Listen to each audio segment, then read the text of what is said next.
মৃদুল দায়ে এই ঠাইতে এসময়ত আজিৰ পৰা প্ৰায় 15 বছৰ আগতে আমাৰ এই অঞ্চলৰ পৰা মুক্তি পোৱা এখন ছবি বুলিয়ে কম তাত অভিনয় কৰিছিল। এই ৰাস্তাটোত শ্বুটিং কৰিছিল মৃদুল দায়ে। এই অঞ্চলৰ আমাৰ মাজৰ পৰা হেৰাই গ'ল প্ৰদীপ কুমাৰ চেলেং ছাৰ হেৰাই গ'ল, বহু ব্যক্তি হেৰাই গৈছে, পাৰুণ ছাৰ হেৰাই গ'ল, এনেকুৱা বহুত ব্যক্তি আছে যি সেইখিনি সময়ত আছিল আৰু এক নষ্টালজিক অনুভৱ এটা মনত পৰে। এই ঠাইত থাকিলে আমি সৰু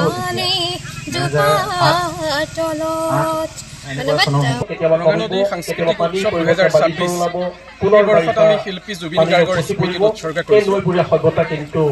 ইয়াৰ আগতে আমি ৰঙানদী সাহিত্য উৎসৱ পাতিছিলোঁ 2019ত আৰু 2025ত ৰঙানদী সাংস্কৃতিক উৎসৱ এই স্থানতেই ৰঙানদীৰ ফটাফুটি ঘাটত ৰঙানদীৰ এই বালিচৰত আমি অনুষ্ঠিত কৰিছিলোঁ 5দিনীয়াকৈ সপ্তাহজোৰা।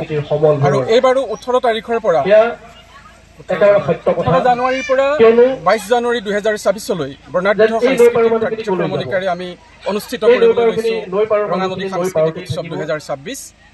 প্ৰথম দিনা শিল্পী জুবিন গাৰ্গ, প্ৰয়াত শিল্পী ডক্টৰ ভূপেন হাজৰিকা, সৈয়দ ছাদুল্লাহ এইসকলৰ স্মৃতি তৰ্পণ হ'ব। স্মৃতি তৰ্পণ অনুষ্ঠানৰ পাছতে বাৰেৰহণীয়া সাংস্কৃতিক অনুষ্ঠান হ'ব। যিহেতু ৰঙানদীৰ দুয়োপাৰ বিভিন্ন জাতি জনগোষ্ঠীৰ সমাহাৰ ঘটিছে, গতিকে আমি সমগ্ৰ দেশবাসী ৰঙানদীৰ দুয়োপাৰে যি বাৰেৰহণীয়া সংস্কৃতি আজন্ম ধৰি অতীতৰ পৰা বাগৰি বাগৰি আহি কেনে পৰ্যায়ত উপনীত হৈছে সেই কথা আমি দেখুৱাবলৈ যত্ন কৰিম। বিভিন্ন আলোচনা সত্ৰ হ'ব, সাংস্কৃতিক প্ৰতিযোগিতা হ'ব, বক্তৃতা প্ৰতিযোগিতা হ'ব, চাৰিখনকৈ আলোচনা সত্ৰ হ'ব। যোৱাবাৰৰ নিচিনাকৈ আমি এখন স্মাৰক গ্ৰন্থ যোৱাবাৰ উলিয়াইছিলোঁ ৰঙানদীৰ ফটাফুটি স্মাৰক গ্ৰন্থ, এইবাৰো দ্বিতীয় সংস্কৰণ হ'ব। এইদৰে বিভিন্ন আমি অনুষ্ঠান উদযাপন কৰিম। ইয়াৰ প্ৰধান উদ্দেশ্য হৈছে যে ৰঙানদীৰ দুয়োপাৰৰ সাহিত্য সংস্কৃতিৰ যি বৰ্ণিল যাত্ৰা, এই যাত্ৰাটো যাতে খুব সুন্দৰভাৱে আমি জনমানসত দেখুৱাব পাৰোঁ।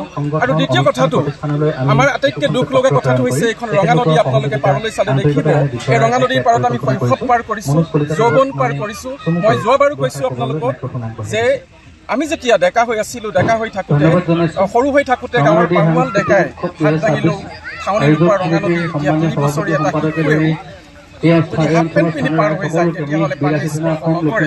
ৰঙানদী পৰিয়াল মানুহ হিচাপে এইটো আমাৰ দুখ। যদিও প্ৰকৃতিৰ এটা সময়ত সকলোবোৰ নদীয়ে নাইকিয়া হৈ যাব বুলি বিজ্ঞানীসকলে কৈছে, তথাপিতো ৰঙানদীৰ যাত্ৰা অৱস্থা আমি সহ্য কৰিব নোৱাৰোঁ। যাতে আমি ৰঙানদীৰ এটা ভাল অৱস্থা আনিব পাৰোঁ, এই কথাটো যাতে জনমানসত আমি দেখুৱাব পাৰোঁ, সেই কথাবোৰ আলোচনা কৰা।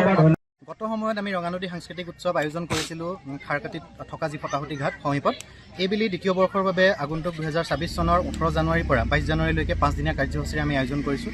এই কাৰ্যসূচীসমূহৰ ভিতৰত এদিন ভাওনা এখন প্ৰদৰ্শন হ'ব, শংখবধ নামেৰে এখন ৰাস প্ৰদৰ্শন হ'ব, বিভিন্ন সাংগীতিক কাৰ্যসূচী হ'ব।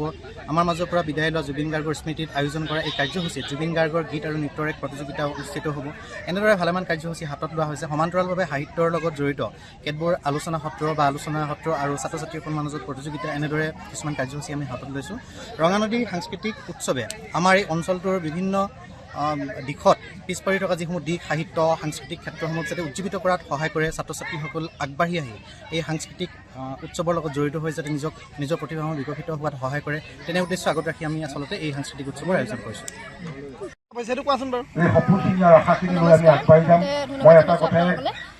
আমাৰ বহুত বেছি ডেভেলপ হৈছে। আমাৰ অনুষ্ঠানটো হোৱাৰ পৰা আমাৰ ৰঙানদী বিকাশৰ যিখিনি আমাৰ নৱপ্ৰজন্ম আছে বহুত ডেভেলপ হৈছে। এখন ধুনীয়া মঞ্চ পাইছে। আমাৰ ল'ৰা ছোৱালীবোৰে খুব বেছি আমাৰ ইয়াত বহুত এক্সপিৰিয়েঞ্চ থকা ল'ৰা ছোৱালী আছে, কিন্তু এটা প্লেটফৰ্ম পোৱা নাই। তো সেইটো কাৰণে মানে আমি যোৱাবাৰো পাতিছোঁ, আমি এবাৰো পাতিছোঁ।